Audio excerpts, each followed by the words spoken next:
Simulan natin ang panalangin. Pwede bang mag-request ako sa inyo lahat na tayo po ay tumayo upang tayo po ay manalangin? Sige po, tayo po yumuko. Lord, we thank you for your goodness. We thank you that you gathered us together and this is a joyful Sunday. We thank you for the fun, the laughter, even the fellowship that we're going to have this morning. We also thank you for the word that we will be sharing. Salamat, Panginoon, na ginagamit mo kami, patuloy mo kami ginagamit sa iyong kaharian. At nais po namin na ialay sa iyo ang maghapong ito. This is Sunday and this is your day. We look forward to having a wonderful message, a breakthrough, restoration, healing, and open heavens. Salamat po, Panginoon. Gamitin mo ang iyong abang lingkod upang maipahayag ang iyong salita. Itago mo sa iyong mga bisig upang ikaw ang marinig, ikaw ang maitanghal sa aming mga buhay. Sa iyong papurit parangal sa tanging pangalan ni Jesus, ang lahat ay magsabi ng Amen! Palakpakan naman natin ating Panginoon. So for the past weeks, we have been hearing about the word or the message about surrender. At naniniwala ako na marami na kayong takeaways pagdating sa mga mensahe na narinig ninyo about rejection. Balikan lang natin. Ito yung mga naaalala ko.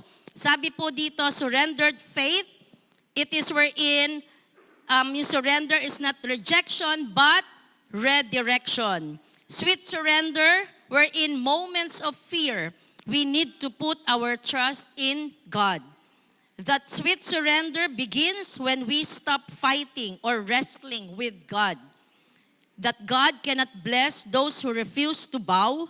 That sweet surrender means fully putting your faith in God and a lot more. Okay? Yan, sana na-recall nyo yung ating mga mensaheng narinig. Alam niyo, may nabasa akong isang testimony about surrender na tingin ko worth sharing with you. Sabi po dito, there came a moment when I knew I could not carry everything on my own anymore. I had done what I could. I had tried my best. I had prayed, waited, and fought through the doubts. So, I surrendered it all to God. No more trying to control everything. No more forcing things to happen my way. And God did what only He can do. He carried me through the uncertainty. He made a way when I could not see one. He answered prayers in ways greater than I imagined. That moment of surrender was not the end of the story. It was the beginning of my answered prayers. What a testimony about surrender. It is the power of surrender, the power of laying down all our concerns to God. Kasi diba, sa totoo lang, pag meron tayong gustong makuha, meron tayong gustong mangyari sa buhay natin, we force ourselves. We try to control things. We try to control in our hands para makuha natin o gusto natin maganap yung gusto nating mangyari. Di po ba? Ito yung testimony na when we surrender it all to God, kasi di ba pag tayo may pinipilit na kuhanin, hindi natin nakikita yung what's ahead, that there is something greater ahead, na merong mas magandang inilalaan sa atin ng Panginoon. Kasi nga, ang focus natin, yung sarili nating kagustuhan, yung sarili nating gustong mangyari sa buhay natin. Paalala lang sa atin na anuman ang atin pong pinagdadaanan, sa Galatians 6 verse 9, ang sabi po, so let's not get tired of doing what is good. At just the right time, we will reap a harvest of blessing if we don't give up.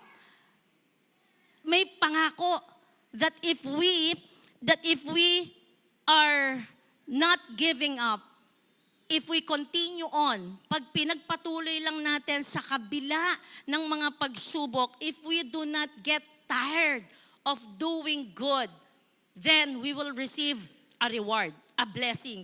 Pero yung condition, if we do not get tired of doing good things. Doon natin marirealize yung biyaya mula sa ating Diyos. May kondisyon dapat hindi tayo susuko, hindi tayo mapapagod sa paggawa ng kabutihan at hindi tayo bibitaw o titigil. Sabi nga, don't stop when you are tired. Stop when you are done. Di ba? Hindi ka titigil dahil pagod na ako, Lord. Ayoko na. Pwede kang tumigil. Pero kung nakuha mo na, natapos mo na ang gustong ipagawa ng ating Panginoon. Amen? So, today we will shift our focus. Ang titingnan naman natin ngayon, ang pag-aaralan natin, ang mga bagay na hindi natin dapat isusuko. Kung the past few weeks, we have been hearing about the things that we should surrender to God. Ngayon naman, ang gagawin natin, tingnan natin ano yung mga bagay na hindi natin dapat isurrender. Yung mga bagay na hindi natin dapat tigilan. Or ano yung mga bagay na hindi natin dapat isusuko. Meron po akong 4 na nais na ibahagi sa inyo. Mabilis lang po ito, kaya mag-ready na po kayo, humawak po kayo mahigpit, baka maiwan po kayo dahil fast break na po ito. Number 1, never surrender to temptation. Never surrender to temptation. Huwag kang susuko sa tukso. In short, huwag kang patutokso. Di ba? Huwag tayong patutokso. Yung kantang, ano yun? O tukso, layuan mo ako. Di ba? Alam nyo ba na sa pag-aaral, the worst time for temptation is when we are idle. Kapag tayo po ay walang ginagawa. Diyan daw po mas matindi ang tukso kapag wala tayong ginagawa. Yung nag-iisa lang kayo, yung wala kayong ginagawa. So, yung iba dyan, o tayo, kailangan, reminder ito sa atin, huwag tayong tatamad-tamad. Huwag nating pabayaan na wala tayong ginagawa. Huwag nating pabayaan na wala tayong ginagawang makabuluhan. Di ba? Baka sabihin niyo, may ginagawa kayo, yun pala, wala namang kabuluhan. So, dugtungan natin. Kailangan makabuluhan ang ating mga gagawin. We seriously need to guard what we do during our free time. And hindi lang yun, kailangan maging extra careful tayo with what or who we allow around us during that most vulnerable time. Dahil nga idle tayo.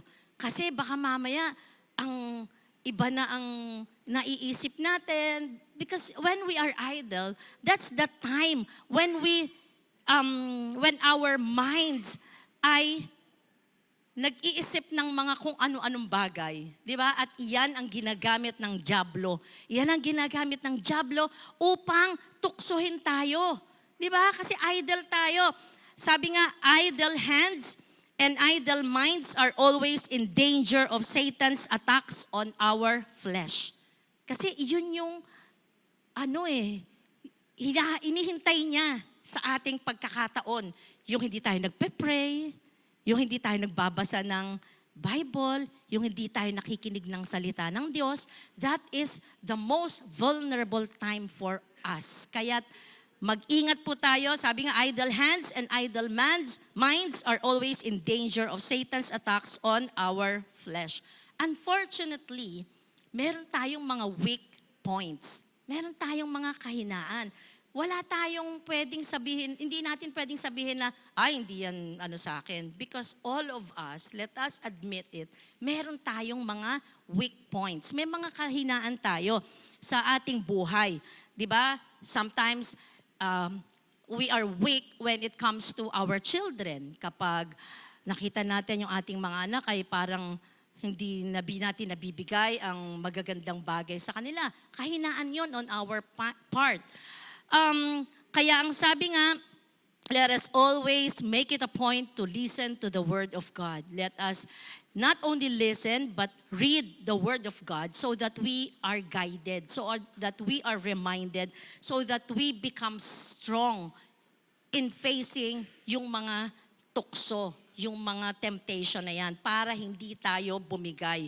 Because when we surrender to temptation, we enter a battle against the urge to do what feels right rather than what is right. Di ba? Ano yung nararamdaman nating tama? Ito, pakaramdam kong tama, gagawin ko to. No, hindi ito nakabase sa kung ano ang nararamdaman natin, kung hindi, kung ano yung tama. Kaya nga, di ba, ang isip natin mas mataas sa puso natin because this is the one that will balance everything. Ang puso, nandyan lahat. Andyan ang seat of emotion. Mahal ko siya. Yung lagi sinasabi ni PK, hindi nga pwede, di ba? O kaya naman, nasaktan ako di ba? Kaya itong isip, mas mataas sa puso para ito ang magbabalanse. Ito ang magsasabi na, oo, mahal mo nga siya, pero Kristiyano ba siya? Di ba? Kitang-kita mo naman na walang trabaho. Di ba? Kitang-kita mo na magiging future mo. Ikaw ang tatrabahuhin. Di ba? Baka bubugbugin ka na o kaya naman, ikaw ang magtatrabaho. So, yun. The Bible teaches that temptation itself is not sin. When does it become a sin? It becomes sin when we surrender to it. Kapag tayo ay natukso na. So, dapat daw, instead of surrendering sa mga tukso, kanino dapat tayo surrender? Kay God. I-surrender natin ito kay God. Surrendering to God leads to mercy. Dahil ang Panginoon ay siya na yata yung may pinakamalawak na mercy and grace for everyone. Kaya instead na surrender sa tukso, surrender tayo kay God. Because surrendering to God leads to mercy, forgiveness, and the promise of eternal life as He abundantly pardons our sins. Di ba?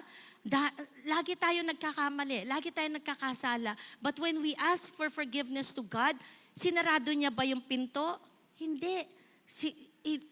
Pinagsaraduhan ka ba ng bintana? Or sinabi sa iyo, I'm sorry anak, pero game is over na sa iyo. Nahit mo na yung number of sins. Hindi, walang ganun, di ba?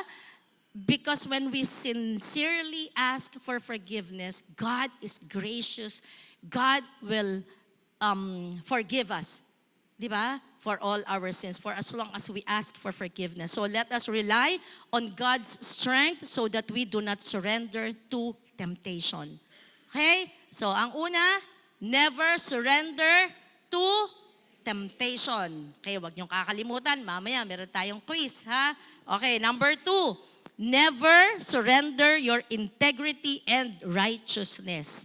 Huwag mong isuko ang iyong integridad at katuwiran. Alam nyo, sabi po sa Proverbs 13 verse 6, righteousness guards the person of integrity, but wickedness overthrows the sinner. Ito pong integrity at righteousness, ito pong dalawang ito ay foundational virtues na magiging gabay natin sa mga gagawin natin, sa mga aksyon na gagawin natin, at sa mga desisyon na ating gagawin. Okay? Reflecting our commitment to God and His values. Ibig sabihin, nakikita natin o kinukuha natin ang example ni God of being righteous, of being or having integrity. Okay? Sabi po, ang taong may, basahin ko lang po itong meron akong kinuhang napaka-importante. Sabi dito, integrity is associated with being honest and having strong moral principles, while righteousness is the state of being morally right or justifiable, aligning one's actions with God's standards and commands. Ibig sabihin, ang isang taong may integridad, kahit na painan mo ng malaking halagang pera, kapag ito'y nakita niya, hindi niya ito kukunin. Hindi niya ito pag-iinteresan, bagkos hahanapin niya ang may-ari at isosoli niya. Iyon ang isang taong may integridad. Ibig sabihin, hindi siya pwedeng basta natutokso sa malaking halaga. Hindi mo siya masusubukan. Okay? Ang tao naman daw na may may lumalakad sa katwiran ay hindi rin matatawaran pagdating sa mga oras ng decision making kung saan ay nahaharap siya sa pagpili. Okay? Hindi siya basta gagawa ng isang desisyon without finding out first kung ito ba ay naka-align sa will ni Lord. Ito ba ay naka-align sa standards ni God. Naka-align ba ito sa pamantayan ng ating Panginoon? Okay, even in the New Testament, Jesus Christ embodies the perfect example of integrity and righteousness. So, even yung followers niya, hinihikayat niya to a higher moral and ethical life. Ultimately, ito lang po ang ibig sabihin. Surrendering our integrity and righteousness is not about avoiding wrong.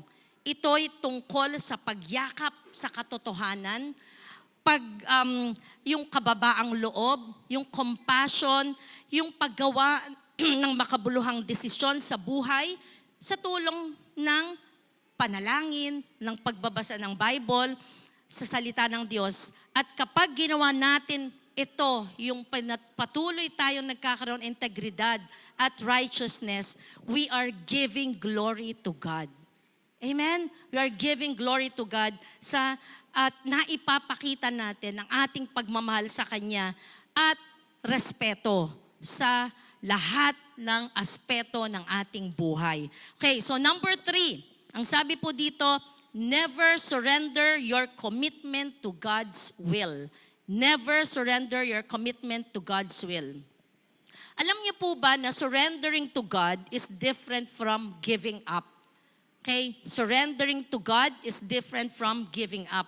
Ang pinakamagandang example dito is when yung sa Matthew 26 verse 39.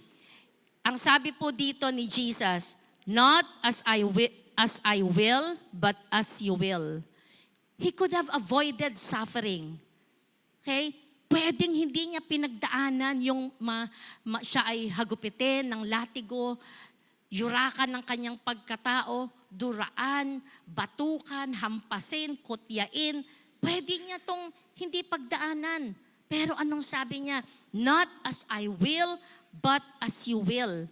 He remained committed to God's will and plan for his life. Otherwise, wala tayong kapatawaran sa ating kasalanan kung hindi ito ginawa ng ating Panginoong Jesus. Kung hindi niya inalay ang kanyang buhay, kung hindi niya pinagdaanan itong plano sa kanya ng Diyos na siya yung ialay para sa atin. Resisting the temptation to abandon God's purpose for our lives. Okay? Ito ay alisin natin sa isip natin na hindi naman ito yung gusto kong mangyari sa buhay ko. Paano ito nga ang gusto ng Lord sa'yo na ito'y pagdaanan mo? Why? So that you may become a better version of yourself. So that yung plano ni Lord sa buhay mo ay magkaroon ng katuparan. Because when we obey the will of God in our lives, mas mainam ang plano ni Lord. Di ba? Sabi nga, ang plano ng Diyos sa atin ay hindi po matatawaran. Kung tayo lang po ay susunod, kung tayo lang po ay makikinig. Kaya lang minsan, mapili tayo di ba? Kaya sabi ni Lord siguro, sige na nga, tingnan natin kung anong mangyari. Di ba? Minsan ganun ang nangyayari sa atin. Dahil sa katigasan ng ulo natin, dahil sa gusto nating mangyari yung gusto natin, at hindi tayo sumunod sa will ng Lord, then problems come. Diba? Later on, we regret. Later on, sumusuko tayo. Diba? So, may mga araw na gusto na nating mag-give up. May mga araw na gusto na nating sumuko, na para bang gusto na nating iwagayway ang puting bandila. Diba? Pag sinabi, nako, itinaas na ang bandilang puti. Ang ibig sabihin, suko na. Di ba? Yun ang ibig sabihin, kapag tinaas ng bandilang puti, suko na. Tandaan po natin ito. Surrendering is a good thing if you are surrendering your life to follow Jesus. Surrendering is not good if you are just giving up. Just for the sake of giving up. Ayoko na. That's it. Finish. The end. Ayoko na. Stop na to. Kalokohan na to. Hindi po yun maganda o mabuti. What is good is that when we surrender our lives to follow Jesus. Amen? Nanonood ba kayo ng Showtime? Nanonood ako ng Showtime, yung Laro Pick. Okay. Ito yung kung saan, for the sake of those who are not watching to, ito yung kapag isa na lang natira na contestant, siya yung lalaro sa jackpot. At sa jackpot, meron siyang dalawang pagpipilian. It's either lipat or pot. Okay, yung pot, yung lipat, L-I-P-O-T.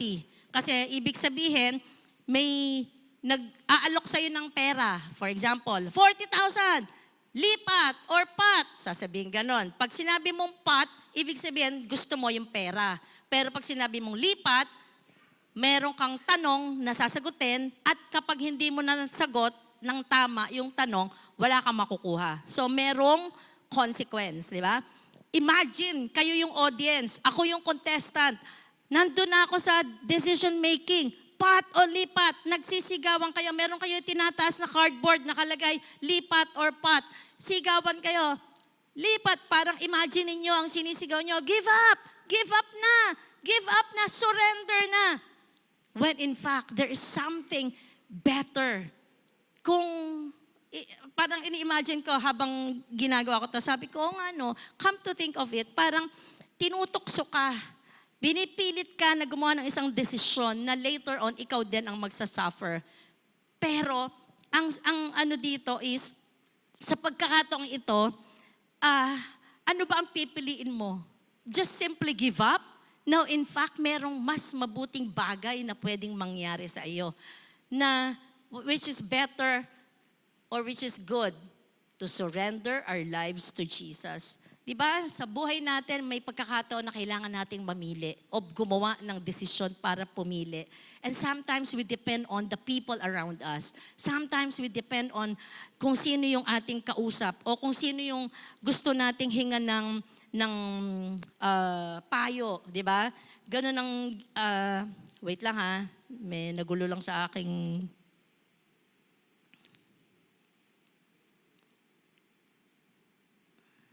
Ayan, sorry po.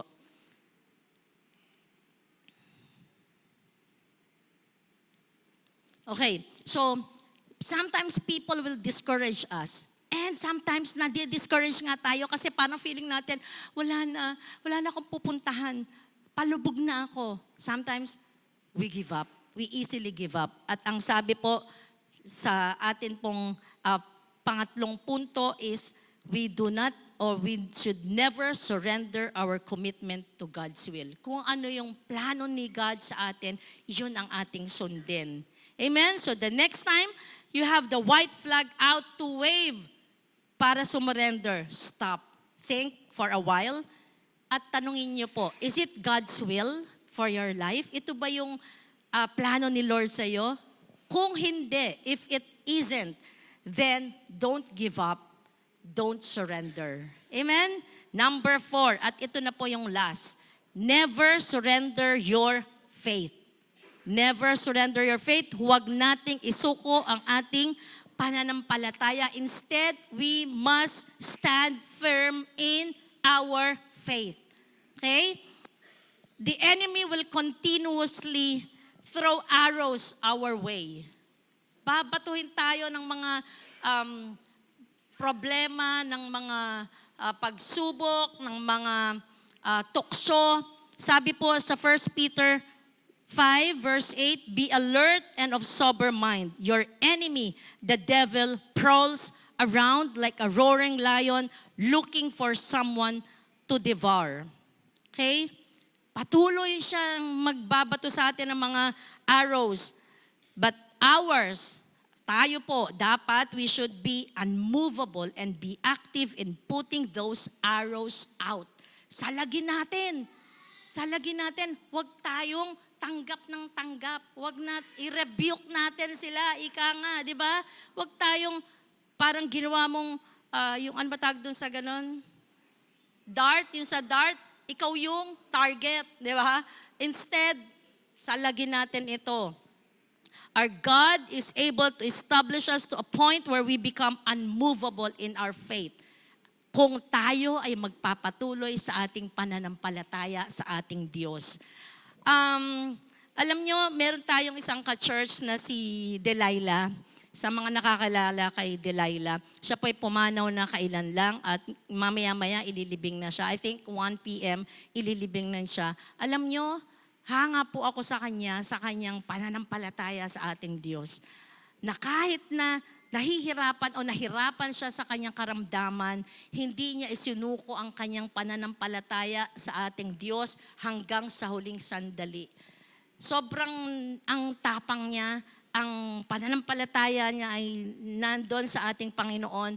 At kahit na siya ay nahirapan because he suffered sa kanyang karamdaman, pero hindi niya isinuko ang kanyang pananampalataya sa ating Diyos. He fought from a position of victory, declaring her faith and standing firm in knowing that God is with her. Alam niya na doon siya pupunta sa kaharian ng Diyos, kaya't hindi niya sinurrender ang kanyang pananampalataya. In conclusion po, are you in a difficult situation right now? Are you in a situation na parang gusto mo nang matukso o parang bibigay ka na sa tukso? Gusto mo na bang isuko o ipagpalit ang iyong integridad? Gusto mo na bang itaas ang puting bandila dahil gusto mo nang sumuko? Nawawala na ba ang iyong pananampalataya na ikaw ay mawawala doon sa iyong suliranin dahil sa dami ng pinagdadaanan mo sa buhay, parang katapusan mo na? May you be encouraged that you are not alone. You just need to pray continually. Sabi po sa 1 Thessalonians 5:17 verse 18, pray continually. Give thanks in all circumstances, for this is God's will for you in Christ Jesus. Kung kayo po ay humaharap sa mga pagsubok, sa mga trials, na parang feeling mo, God is not present in your life, na parang ang layo na ng Diyos sa buhay mo, pray. Pray continually because God is listening. God is just waiting for you to reach out to Him. Huwag nating sarilinin. Huwag nating daanin sa sarili nating lakas. Huwag nating ipilit yung gusto natin sa buhay natin. Huwag nating idepende sa sarili nating karunungan because we will fail. Eventually, we will surrender. Let us all become a living testimony that God is the one who pulled you up from the pit. That God is the one who helped you. That's why you are surviving. That you are able to survive. Sabi po sa Psalm 23 verse 5, you prepare a table before me in the presence of my enemies. You anoint my head with oil. My cup overflows. Alam nyo, kapag dumarating ang mga pagsubok sa buhay nyo, alalahanin nyo po itong promise na ito ni Lord that because this verses speaks of God's abundant provision. Sabi po, you prepare a table before me in the presence of my enemies. Ibig sabihin, God will abundantly provide for you when you need. When you are in need. He will protect you. Dahil sabi dito, in the presence of my enemies, He will protect you from any harm. He will keep you safe and honor you even in the presence of your enemies. Just keep on trusting God. Put your trust in God. Huwag kang susuko. Huwag kang susurrender. Huwag kang mag-give up. And later on, we will become a living testimony of God's goodness in our lives. Nakasurvive. Gumaling. Nagkabalikan. Na-restore ang relationship. It's not because of our own effort, but because God is good. Amen? We just have to learn how to depend on God. Not on our own understanding, not on our own strength, not on our own knowledge, but on God's. Hallelujah. Napakabuti po ng Panginoon that if we will just keep on trusting Him, that if we will just hold on to His promises, that if we will just lay down all our concerns to God, hindi niya tayo pababayaan, hindi niya tayo iiwan, hindi niya tayo kailanman pababayaan. Amen? Hallelujah. Let us live a life that will glorify God at all times. Let our lives will become a declaration of our dependency on God. Because of our dependency on God, we will be able to survive. Amen? Hallelujah. Yes, Lord. We offer our lives to you, Lord. Use us, Lord, for your glory, for your glory, for your glory. Gamitin mo nga, Panginoon, ang aming mga buhay upang itanghal ka sa buong mundo. That you are the one who held us through. Ikaw ang siyang umakay sa amin. Ikaw ang siyang umakay sa amin, sa aming pagkalugmok. Na ikaw ang tumulong sa amin, gumabay, sumama sa aming buhay, even in the darkest part of our lives. Salamat sa iyong biyaya ng kaligtasan. Salamat sa iyong pagmamahal na walang sawa. Salamat sa iyong pagpapatawad sa aming mga sala. Salamat sa pagtanggap mo sa amin sa tuwina kapag kami lumapit sa iyo. Salamat, Panginoon. Hindi po sapat ang aming mga salita upang pasalamatan ka kung gaano kakabuti sa aming mga buhay. Tinatanghal ka sa aming buhay, Panginoon. Tinataas ka namin sa aming kalagitnaan. Niluluwalhati ka namin at pinasasalamatan. Ikaw ang aming Diyos na buhay, na patuloy naming sasambahin, patuloy naming dadakilain, at patuloy naming paglilingkuran. We give you all honor, all glory, all adoration. In Jesus' name, and everybody say, Amen, Amen. Palakpakan natin ating Panginoon. Hallelujah. Hallelujah.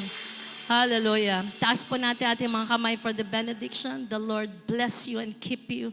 The Lord make His face to shine upon you and be gracious to you. The Lord lift up His countenance upon you and give you His peace, both now and forevermore. And all God's people say, Amen. Amen. Hallelujah. Praise the Lord. God bless you all. Hallelujah.